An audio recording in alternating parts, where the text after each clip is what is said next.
মাদ্রিদে প্রায় 10,000 বাংলাদেশি বসবাস করেন। বাংলাদেশি নির্বাচন প্রতি 2 বছর অন্তর অনুষ্ঠিত হয়। এই নির্বাচনকে ঘিরে হাজার বাংলাদেশিদের অংশগ্রহণে নির্বাচন বাংলাদেশিদের মিলন মেলায় পরিণত হয়। নির্বাচনে 17টি পদে 2টি প্যানেল অংশগ্রহণ করে।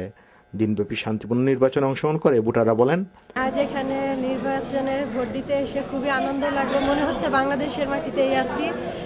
আমি চাই এখানে যোগ্য লোক আসুক, বাংলাদেশ কমিটিতে যোগ্য লোক আসুক। আজকে বাংলাদেশিদের এখানে অভূতপূর্ব একটা ঢল নেমেছে। সকল বাংলাদেশিরা স্বতঃস্ফূর্তভাবে ভোট দেওয়ার জন্য এখানে আসছেন। শান্তিপূর্ণভাবে ভোট হোক, যেই জিতুক, নির্বাচিত হোক, আমরা তাদেরকে স্বাগত জানাবো। এই নির্বাচনের মাধ্যমে বাংলাদেশি কমিটি ঐক্যভাবে কাজ করার আহ্বান জানালেন প্রধান নির্বাচন কমিশনার ও বাংলাদেশ কমিটির নেতৃবৃন্দ।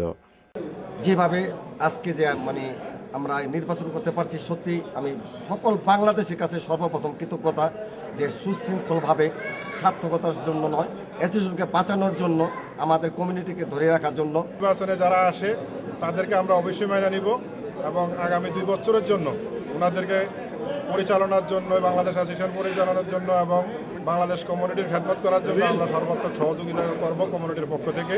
নির্বাচনে রবিন মামুন পরিষদের সভাপতি ও সাধারণ সম্পাদক সহ 14টি পদে জয়লাভ করে এবং শকত মিলন পরিষদ সাংগঠনিক সম্পাদক সহ 3টি পদে জয়লাভ করে।